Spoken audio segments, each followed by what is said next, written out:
করে যা পেয়েছো, সত্যি ভাগ্য করে যা পেয়েছি। কিন্তু দেখো, এটা সিদ্ধ ওটা সিদ্ধ, এ ভাজা ও ভাজা দিয়ে দেয়। তোমাকে সুস্থ হতে হলে এগুলোই খেতে হবে। আমি কি তোমার ক্ষতি চাইছি নাকি?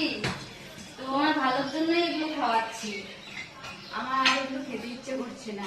আমি জানি ব্যাপারটা হয়েছে, পেটে থাকতে যা ইচ্ছে তা খাওয়া হয়, হয়ে যাওয়ার পরে মানে এতদিন এর থেকেও মানে খারাপ খাবার আমি খেয়েছি। লঙ্কা বাটা, তারপরে কালো জিরা ভাজা, তারপরে সয়াবিন ভাজা, পেঁয়াজ ভাজা, আর কোনো সবজি না।